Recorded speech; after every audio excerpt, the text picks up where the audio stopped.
In 1967, American forces in South Vietnam launched a series of powerful attacks on the Vietnamese communist guerrillas. The aim was to take the war to the NLF's biggest units by attacking their bases in overwhelming strength.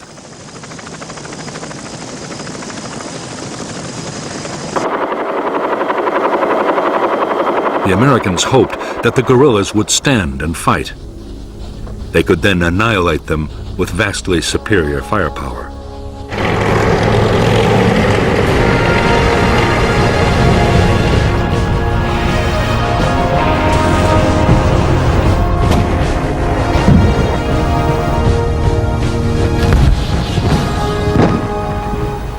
The offensives were designed to use the tactics of search and destroy on the grandest scale yet.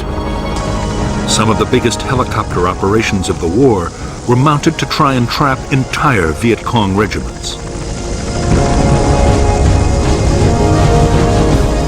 More guns and aircraft were called in to support the attacks than had ever been unleashed on a Vietnam battlefield.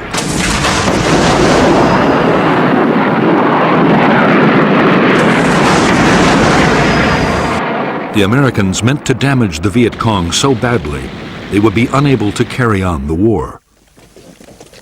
In fact, the Americans would fail to wipe out the Viet Cong's biggest units.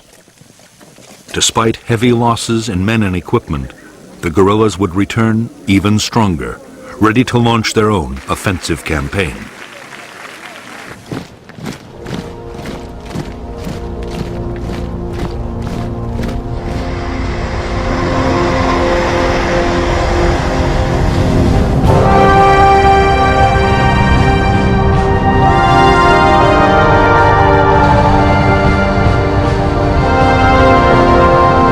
By mid-1965, the mission of American troops in South Vietnam was changing fast. They had come to secure air bases, but now they were actively looking for combat with the Viet Cong. On May 18, 1965, the 173rd Airborne Brigade, the first U.S. Army infantry unit to arrive in Vietnam, began operations.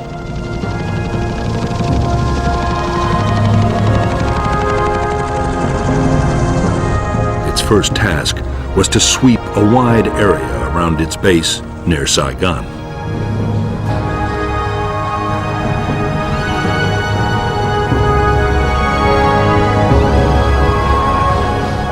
The 173rd met no real resistance.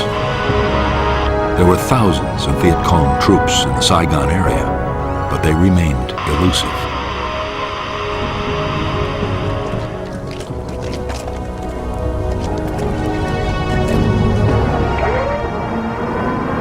More American troops arrived. As the weeks went on, questions were asked about the whole policy. Was it wise to send a conventional army with its slow-moving, heavily armed infantry, its planes, its tanks, against guerrilla units that might be impossible to pin down?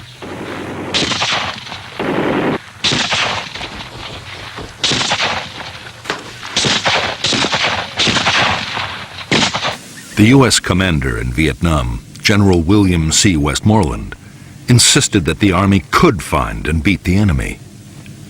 There were soon encouraging signs. In August 1965, in Operation Starlight, U.S. Marines surrounded a Viet Cong regiment of 2,000 men and defeated them in a full-scale battle.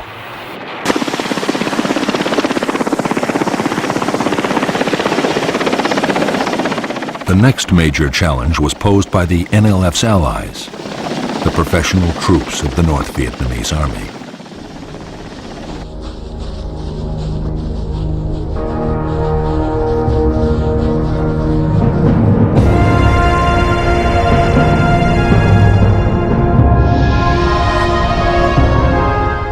By September 1965, two North Vietnamese Army regiments, the 32nd and the 33rd, had moved down the Ho Chi Minh Trail and infiltrated from Cambodia into South Vietnam. The 66th Regiment was following close behind. The plan was to take the provincial capital, Pleiku, and advance along Highway 19 to the coast at Kinan, splitting the south in two.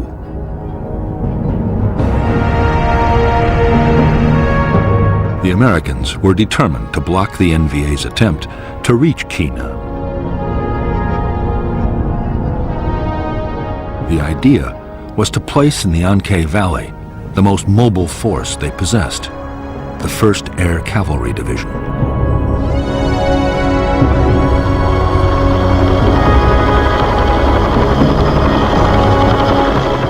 The Air Cavalry was the first formation anywhere in the world designed around the helicopter. The division was 15,000 strong and had 480 machines, 5 times the number of a normal infantry division. The whole idea had, until recently, been an experiment with an eye to any future war in Europe. No one really knew how it would work in a place like Vietnam.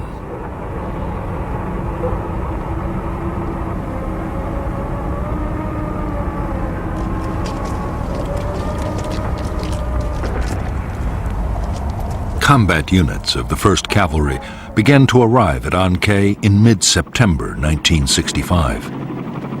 By October, the division was fully operational. Its base, Camp Radcliffe, had grown into a massive complex of helicopter pads, supply dumps, accommodation and maintenance facilities.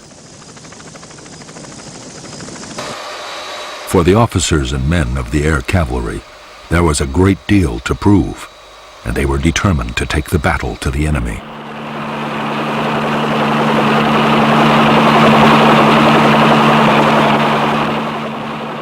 For their part, North Vietnamese Army commanders were just as keen for a fight as the Americans.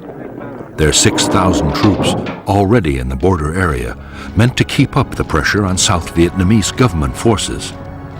At the same time, they aimed to find out how well U.S. troops would fight and how their own soldiers would cope with American weapons and tactics.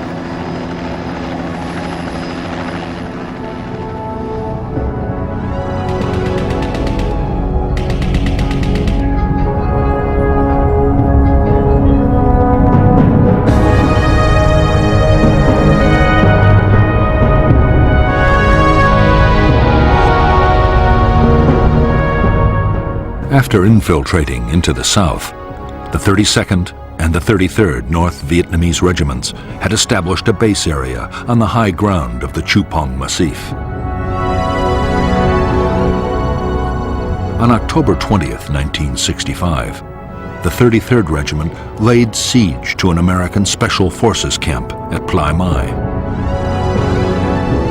After a siege that lasted 6 days, the South Vietnamese Army, backed by the U.S. Air Cavalry, secured that camp, and both NVA regiments withdrew to the Chupong.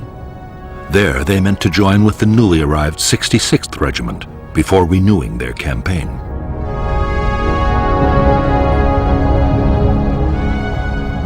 The American plan was to fly in the whole of the 1st Battalion of the 7th Cavalry to find the NVA regiments. It was the first time U.S. troops would face NVA regulars. The first step was to create an artillery fire support base near the Chupong at Landing Zone Falcon. Next, the lead elements of the 1st Battalion landed at LZ X-Ray. Right in front of them were nearly all the 66th and 33rd NVA regiments.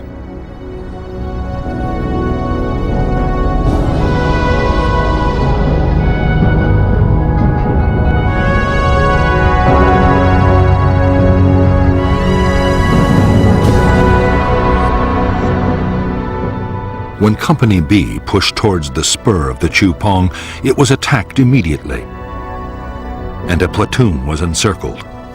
Company A was also pinned down by fierce fire before the rest of the 1st Battalion was landed.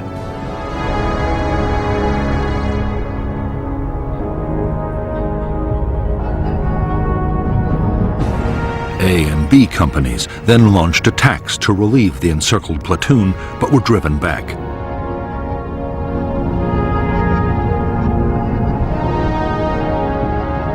The following morning, the Americans, reinforced by another company, were hit by waves of NVA troops.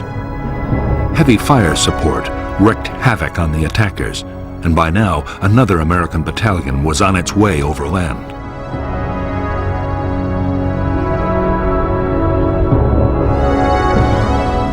Conceding defeat, the shattered North Vietnamese regiments began to pull back towards the Trang Valley in the safety of Cambodia.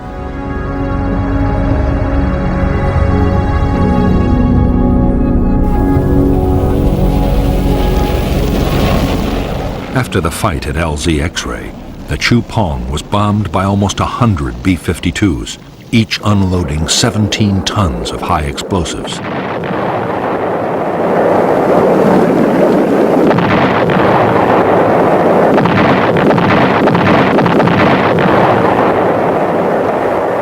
For the next 10 days, the NVA regiments were pursued relentlessly by the Americans. But although the North Vietnamese were in retreat, they were still capable of hitting back. In one textbook ambush, mounted by a rearguard battalion of the 66th Regiment, 155 Americans were killed. For U.S. forces, it was the most costly day of the war so far.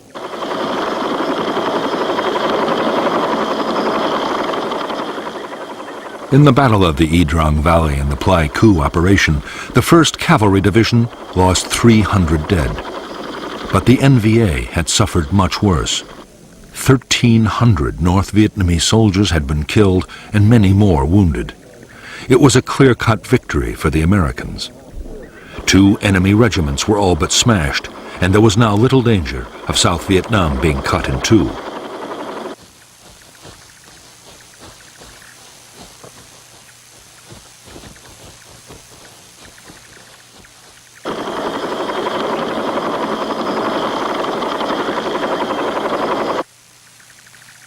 The Trang battle was a major boost for U.S. commanders.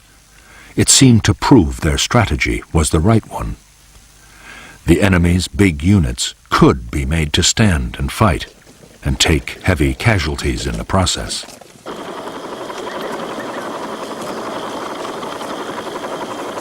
If the Communists could be forced into more battles like Trang, they would quickly suffer such losses they would have to abandon their whole campaign.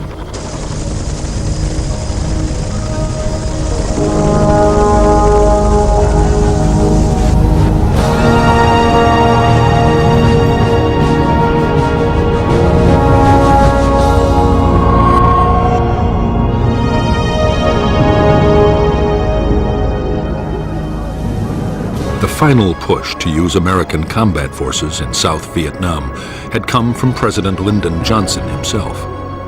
Yet, he had never wanted to fight a war in Asia.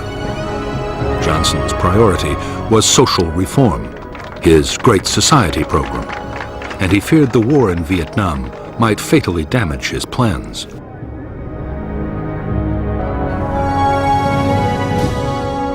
The problem for Johnson was that if the war grew unpopular, it could cost him the political support his program needed. On the other hand, if Vietnam was lost to communism, it would be just as damaging.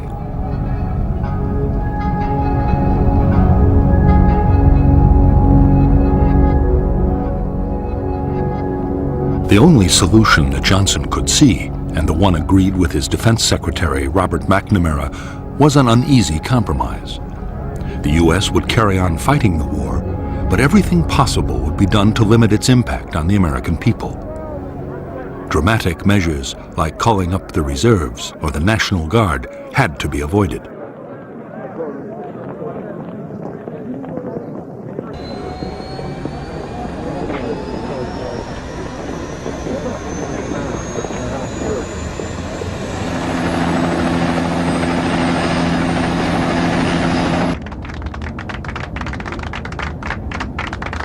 Above all, Johnson was determined to keep China and the Soviet Union out of the conflict in Vietnam. By now, both communist powers had nuclear weapons, and China had almost unlimited manpower.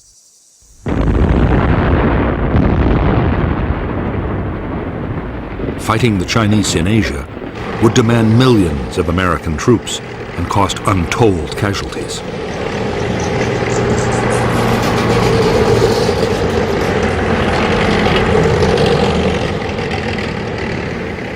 Johnson's solution was to fight a limited war. He restricted the bombing campaign against North Vietnam to personally approved targets.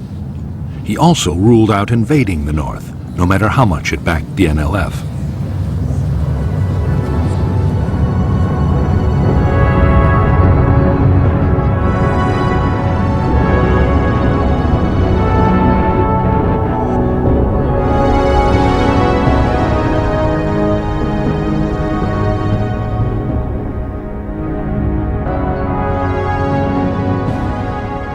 In fact, General Westmoreland, the U.S. commander in South Vietnam, had no desire yet to go into what he felt were communist sanctuaries in neighboring countries.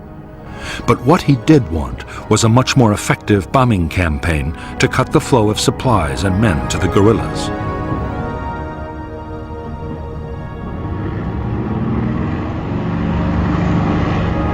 If that happened, Westmoreland was confident he could win. He would need more troops, but once he had built up his forces, he was sure he could seize the initiative.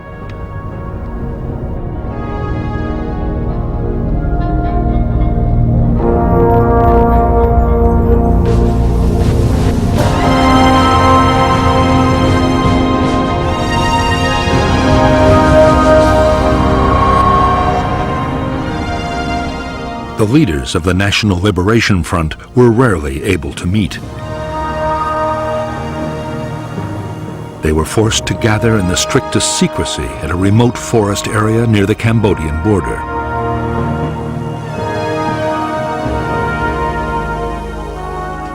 The fear was that a single American bombing raid could wipe out the leadership at a stroke. Security was intense, and avoiding enemy units meant that some members had to travel for weeks to reach the conference.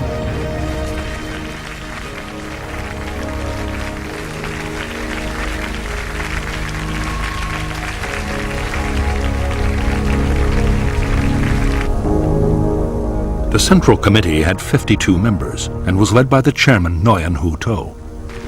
To was a French-educated lawyer and to many in South Vietnam, the acceptable moderate face of the Viet Cong.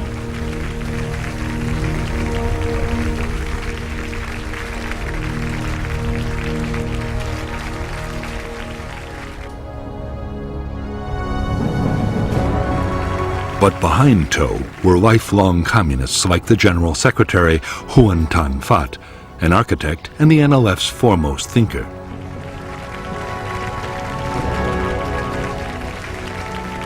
Another hardliner was the French-educated lawyer Tran Bu Kim, one of the NLF's founders.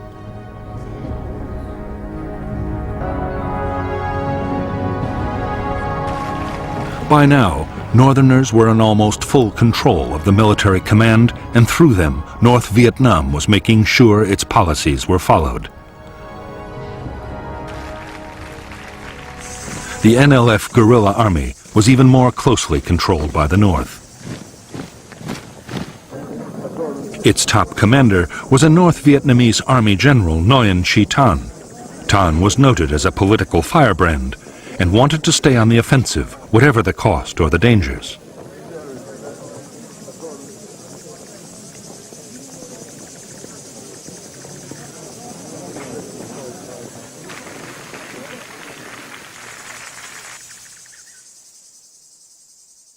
Tan was equal in rank to the North Vietnamese Defense Minister General Giap, who favored a more cautious approach in the South now that American firepower had entered the equation.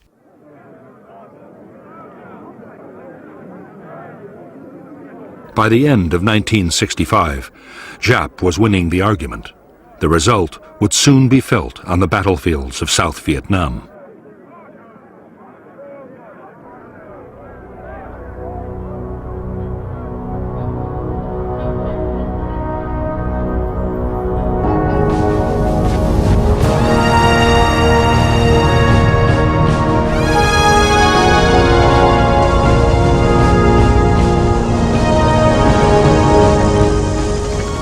When American combat troops had first arrived in Vietnam, few U.S. officials had believed that the South could survive.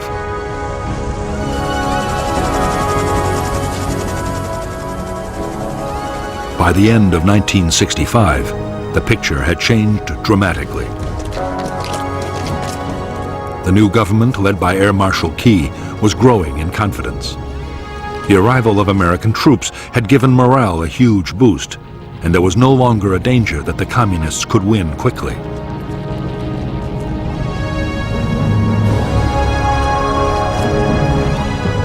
For General Westmoreland, the next stage was to go on the offensive against the Viet Cong. His aim was to take on the enemy's big formations on the battlefield and eliminate them one by one.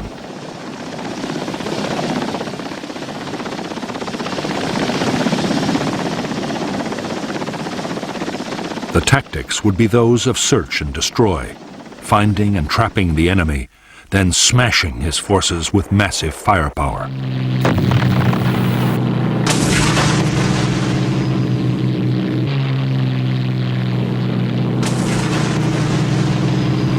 General Westmoreland's strategy would be to wear the Viet Cong down by relentless attrition.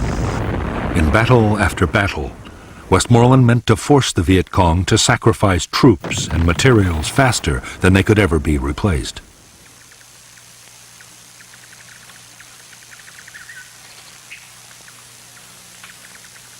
The measure of success would be the amount of supplies destroyed, the number of bases knocked out, and above all, the body count, the number of enemy soldiers actually killed in battle.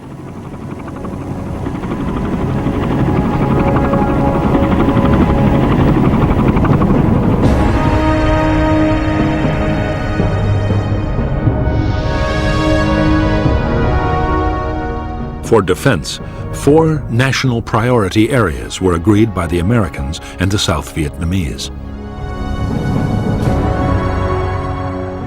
The coastal provinces around Da Nang and Quy Nhon, and the central part of the Mekong Delta, and above all Saigon, the capital.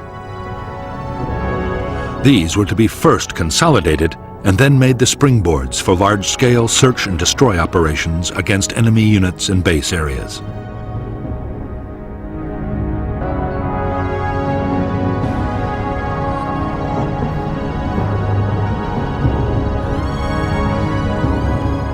The greatest Viet Cong concentrations in the whole of South Vietnam were known to lie between the capital and the Cambodian border. Through this area ran several strategic roads and the river routes into the capital.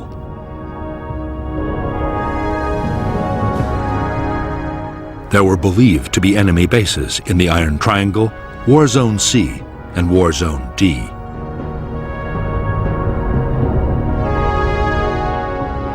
These base areas were the destination for most of the supplies and men that came down the Ho Chi Minh Trail, and it was these bases the Americans would have to attack if the Viet Cong were to be finally defeated.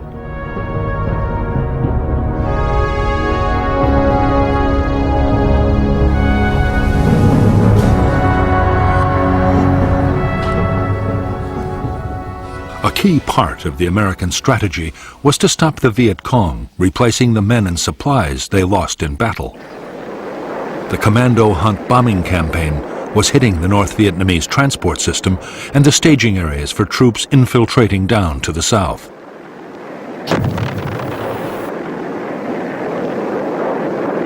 During 1965, U.S. aircraft had flown 55,000 individual sorties over the north.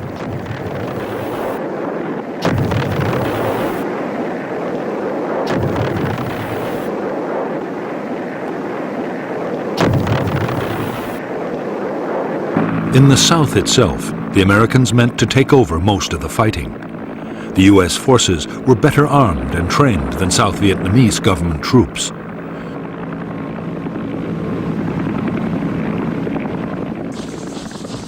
They were much more mobile and had the backing of enormous firepower.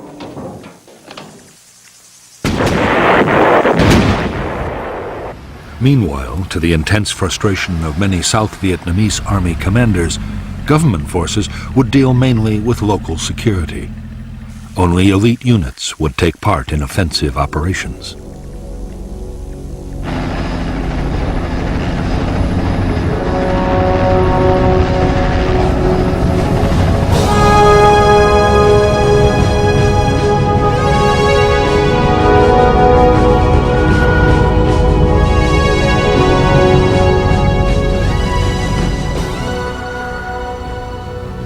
In December 1965, Ho Chi Minh and the North Vietnamese leadership ordered a change in the way the war in the South was to be fought.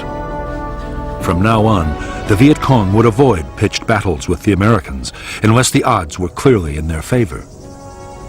There would be more hit-and-run attacks and ambushes.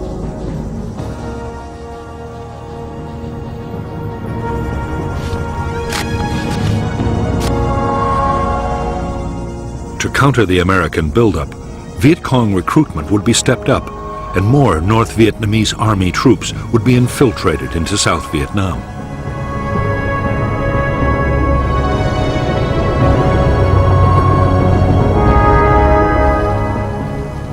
The Vietnamese communists, following the example of Chinese guerrillas before them, had always given the highest priority to creating safe base areas.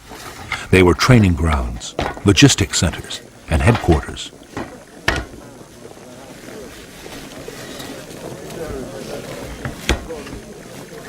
They also offered secure sanctuaries for times when the war might go badly.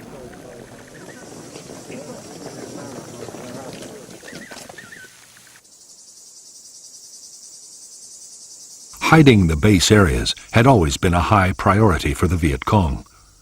Now, with American spotter planes everywhere, it was more vital than ever to protect them. In remote swamps or forests, there were few problems, but nearer the capital, it was much more difficult.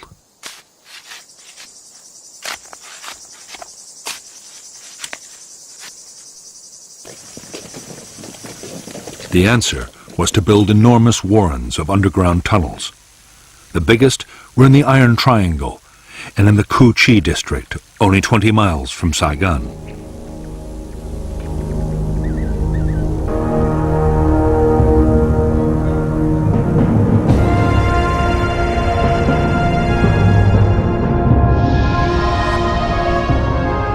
In the Cu Chi base area, any facility used by the guerrillas, like a conference room or training area, had almost instant access to the safety of underground.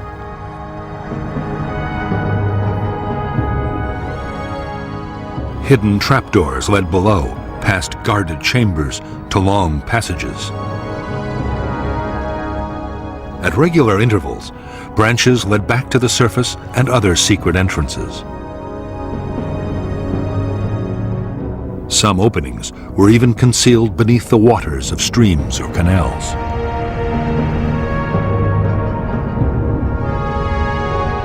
At the deeper levels, there were chambers carved out for arms factories and a well for the base's water supply. There were storerooms for weapons and rice, and there was sometimes a hospital or forward aid station.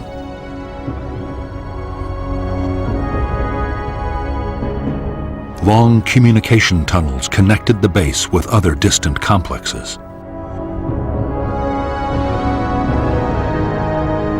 Base kitchens were always near the surface, with long carved-out chimneys designed to diffuse cooking smoke and release it some distance away.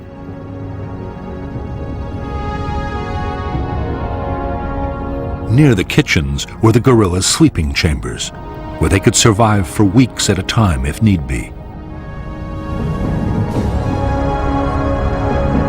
Everywhere on the top level, there were tunnels leading back upwards to hundreds of hidden firing posts for defense of the base.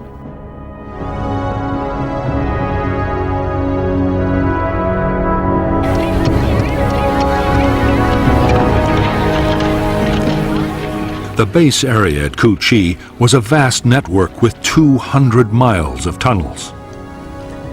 There were other complexes too, big and small, scattered all over the country. Each villager in an NLF area had to dig a meter of tunnel a day.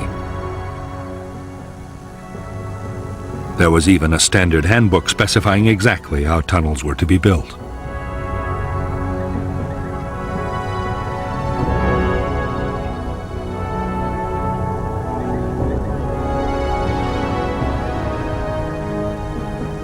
The orders coming from NLF headquarters were absolutely clear.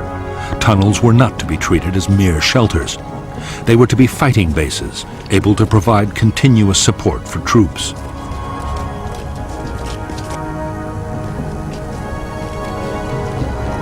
Even if the village was in enemy hands, the NLF beneath should still be fully capable of offensive operations.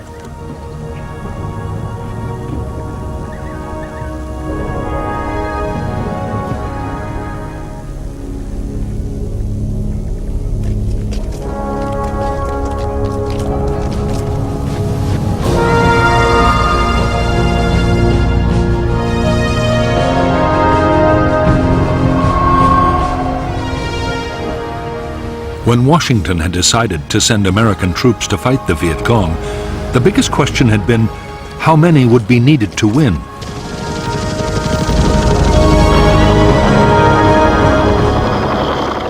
Military planners accepted that to win a war against guerrillas, an army needed to outnumber them 10 or even 15 to 1. But American generals were now arguing that the Viet Cong was no longer a guerrilla force, but a conventional army of big units.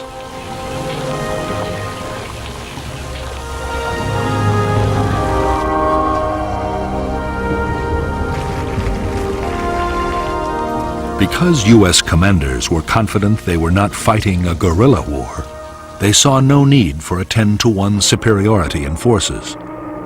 Against a regular army, 3-to-1 was usually considered enough.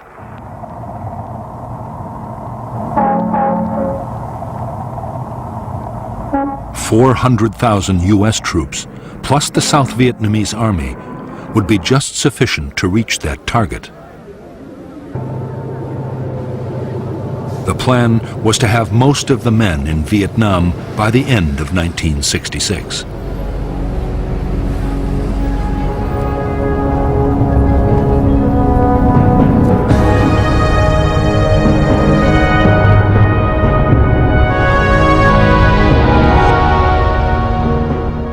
The South Vietnamese army had divided the country into 4 tactical zones, with an army corps in each. As American forces arrived, Military Assistance Command headquarters in Saigon assigned them to a corps' tactical zone. By the end of 1965, the 3rd Marine Amphibious Force commanded 4 regiments in I Corps. The 1st Air Cavalry Division was in II Corps, along with a brigade of the 101st Airborne. The 1st Infantry Division and the 173rd Airborne were in III Corps.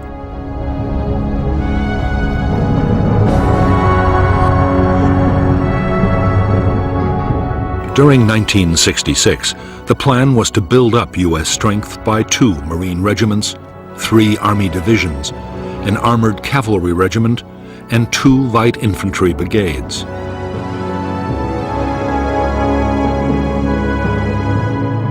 The combat strength of Allied nations would also increase to 2 Korean divisions and a Marine brigade, an Australian task force, plus New Zealand and Philippine units.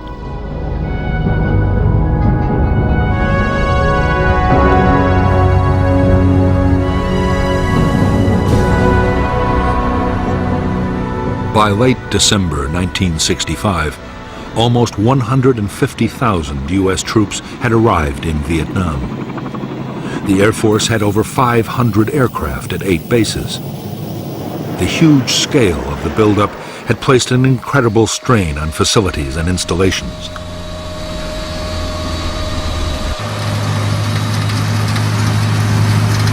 There was a frenzy of building as Army and Navy engineers, along with American civilian contractors, improved airfields, bases, and roads.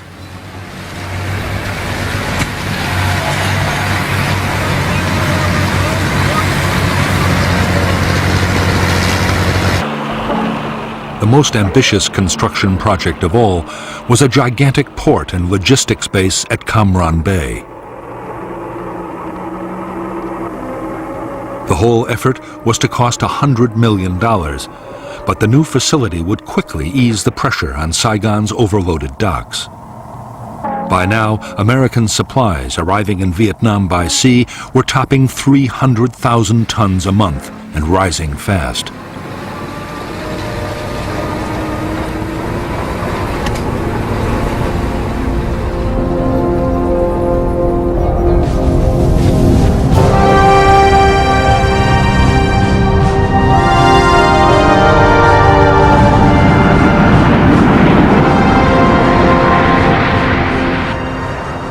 As the Cold War had produced one world crisis after another, the U.S. armed forces had been on a war footing almost continuously for 5 years. Budgets were generous, and all the services were superbly well equipped and trained.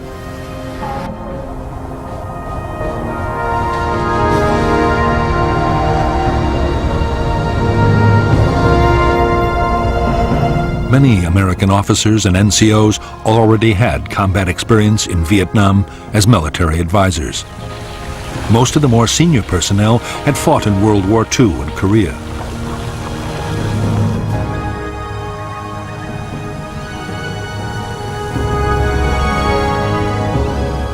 But for the enlisted men, many of whom were draftees, their training programs rarely prepared them for what was to come.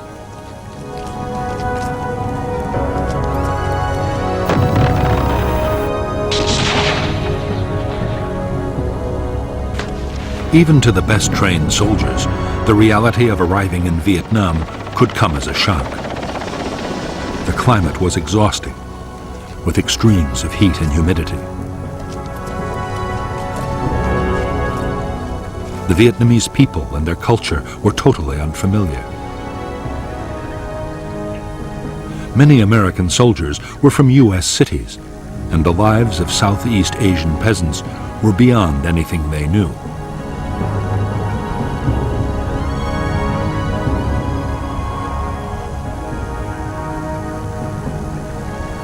But in spite of the strangeness of the world in which they had come to fight, at this stage morale was high amongst American troops in Vietnam. There was confidence in the Army's leadership, and most units had a strong sense of camaraderie. There was also the knowledge that a soldier's basic tour of duty was a finite 13 months and 14 days.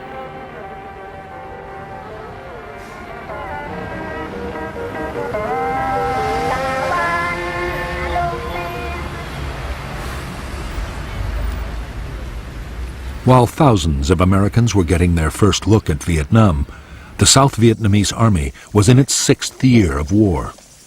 Most of the Army's 300,000 soldiers were reluctant conscripts. Many were underfed, and desertions were outstripping recruitment by 2,000 a month.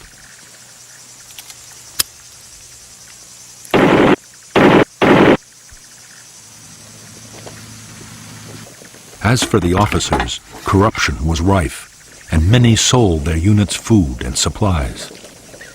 The most senior commanders had nearly all been appointed for their political and family connections.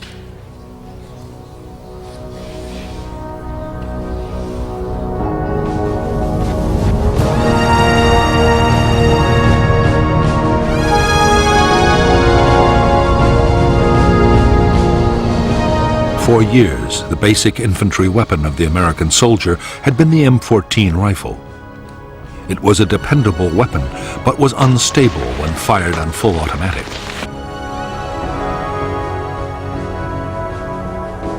The M14 would stay in service with some units for a long time yet. But a new weapon was starting to reach the troops in Vietnam.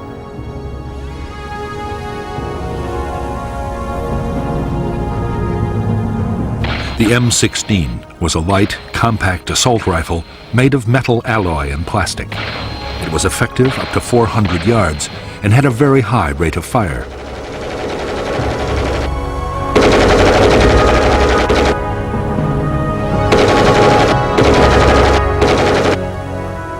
Although on paper the M16 seemed to offer the infantryman everything he could wish for in a rifle, the reality was very different on the battlefield. The M16 was prone to jamming, a nightmare for the soldier in a firefight. The problem was reduced by scrupulous cleaning, and later modifications would cure the problem completely. But in the meantime, many men viewed the M16 with deep mistrust.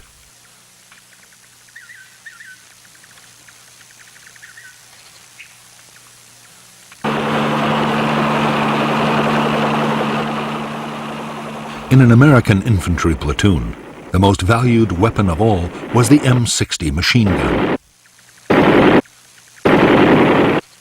The M60 could fire more than 100 rounds a minute and had a range of 1,000 yards.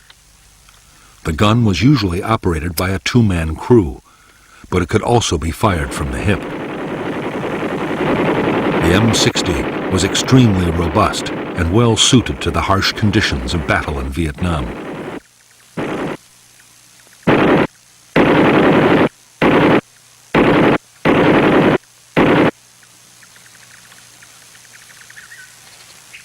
As well as the weapons they took with them into the field, American infantry could call on heavy fire support at any time. Ground attack aircraft could saturate the area with high explosives or napalm, while few operations were ever mounted out of range of friendly artillery.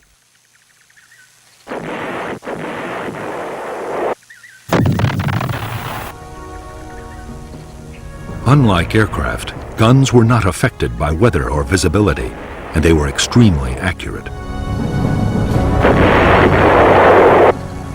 The biggest American artillery pieces, the 175mm howitzers, could destroy a target at a range of 20 miles.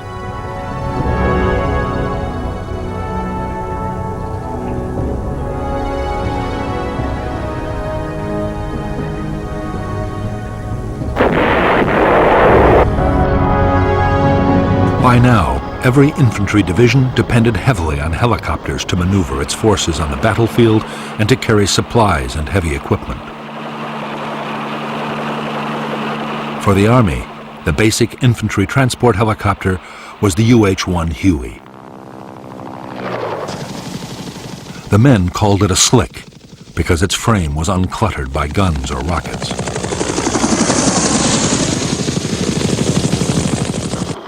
The Huey was able to carry 11 soldiers and their equipment. For protection, each helicopter had a door gunner with an M60.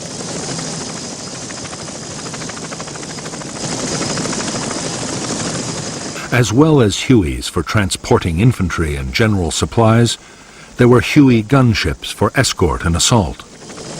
The gunships were armed with a formidable array of rockets, machine guns, and grenade launchers.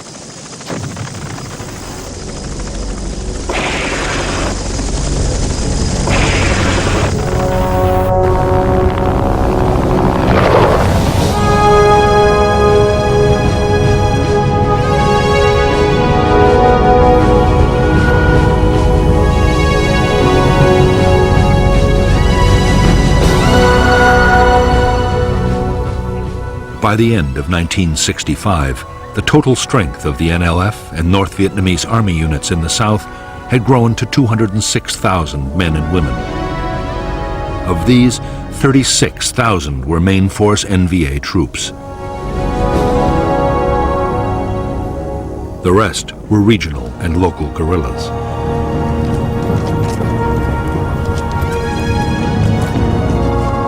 The main force Viet Cong units were used to launch large-scale offensives over a wide area. They were uniformed, full-time soldiers. Regional forces were also full-time, but they operated inside their own districts. If necessary, their units could come together to make bigger formations for a large-scale attack. If enemy pressure became too great, they could break again down into smaller units and scatter.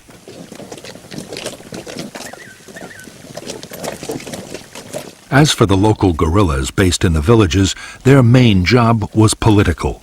They were a constant reminder of the armed presence of the Viet Cong and worked to increase local support.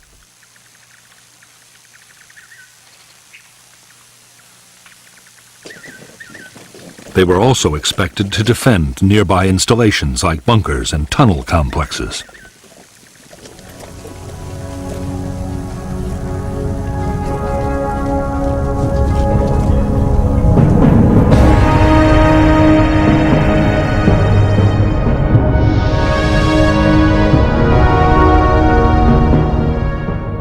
Viet Cong forces were commanded by the Central Office for South Vietnam, near the Cambodian border. The NLF deployed 2 divisions, the 9th with 3 regiments and the 5th with 2. 4 more regiments were independent main force units.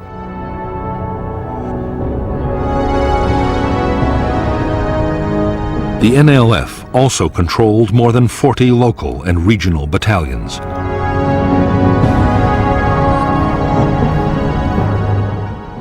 Further north, all communist operations were run by the North Vietnamese Army.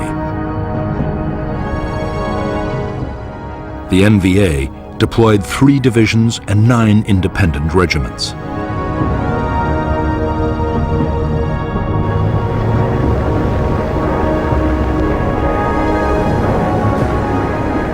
In 1965, American aircraft made tens of thousands of bombing attacks against the Ho Chi Minh supply trail and on logistic centers in North Vietnam.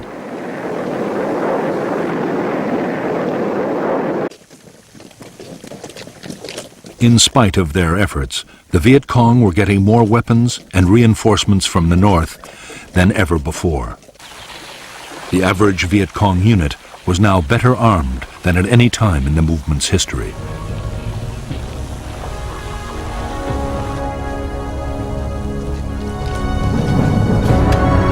Although the guerrillas depended on the Ho Chi Minh Trail for arms, ammunition, and special equipment, 21 tons a day was enough to keep them fighting. Their other needs were met inside South Vietnam.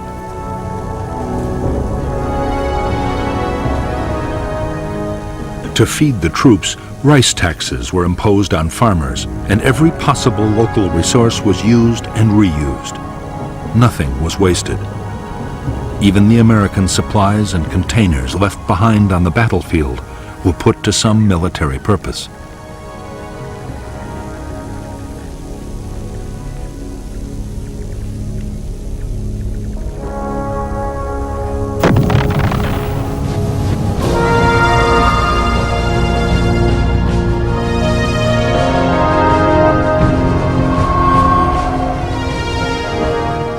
In the last 12 months, the Viet Cong had suffered terrible losses. 40,000 had been killed or captured in 1965.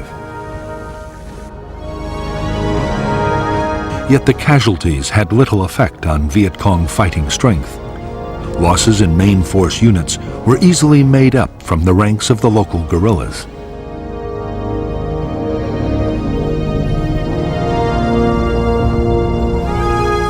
The biggest problem was the high casualty rate among officers. To replace these, the Viet Cong depended on trained men coming down the Ho Chi Minh Trail from the north.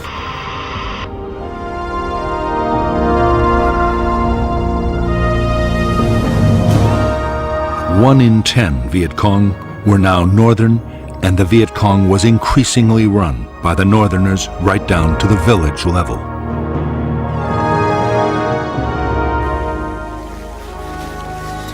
By this time, most Viet Cong main force soldiers had fought for years and were highly skilled and motivated. Every attack was planned down to the last detail, using elaborate models and endless rehearsals.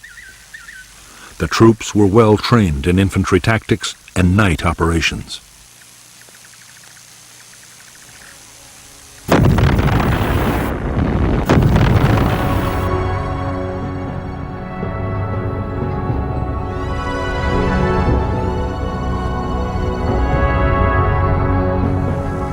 They were also masters of camouflage. While main force troops thought of themselves as professional soldiers, local Viet Cong were far less confident. Mostly the recruits were young teenagers, and while many were motivated by idealism, others had been pressured or shamed into joining. What many had in common were real doubts about their ability to fight heavily armed and well-trained American soldiers.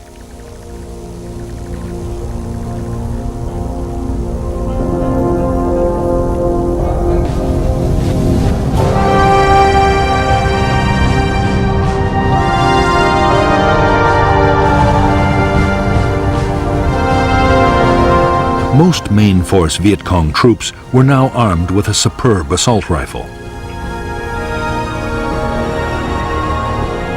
The AK-47 was a Russian design copied by the Chinese. It was comparable to the American M16, but it had fewer moving parts. The stock was wood, not plastic, and was far more reliable in Vietnam's testing conditions. The AK-47 also had the advantage of a 30-round magazine compared to the 20 of the American rifle. The Viet Cong had a range of effective Soviet and Chinese light and medium machine guns. They also had heavy machine guns, though never enough.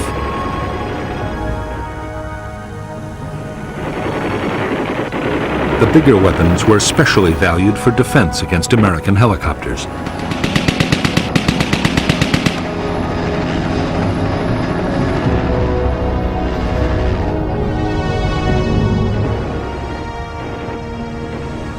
For destroying armored vehicles or bunkers, the Viet Cong had highly effective rocket-propelled grenades and recoilless rifles. Mortars were also available in large numbers and had the advantage of being very easy to transport.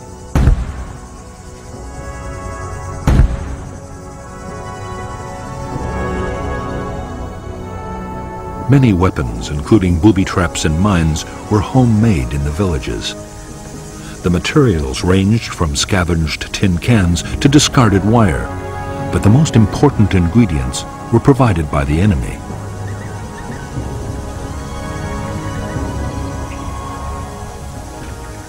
In a year, dud American bombs could leave more than 20,000 tons of explosives scattered around the Vietnamese countryside. After air raids, volunteers retrieved the duds, and the dangerous business of creating a new weapon began.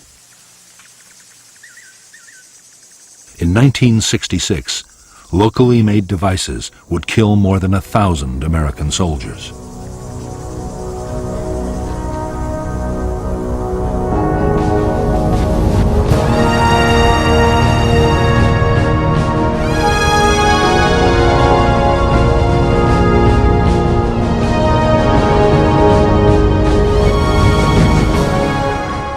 For General Westmoreland, the close of 1965 marked the end of the defensive stage of the American war in Vietnam. In the coming year, he meant to complete his buildup. Then he would launch the full-scale offensives that would lead to final victory.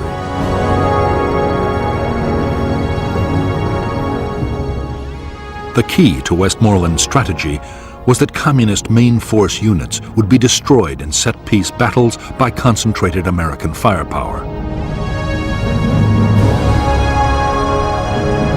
Westmoreland was confident the Viet Cong would stand and fight. But there were some signs that the Viet Cong might be changing their tactics.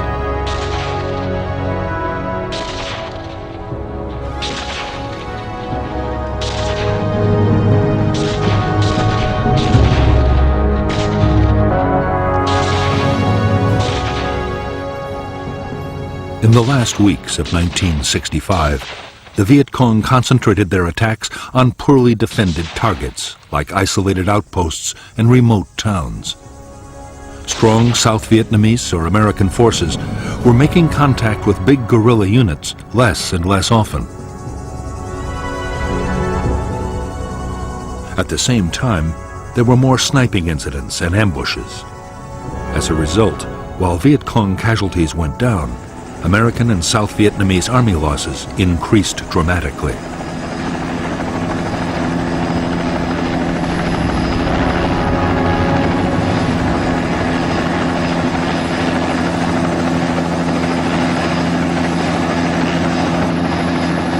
There was even more disturbing news in store for American commanders as 1965 came to a close. Washington's Defense Intelligence Agency reported that the Rolling Thunder bombing campaign against North Vietnam was failing.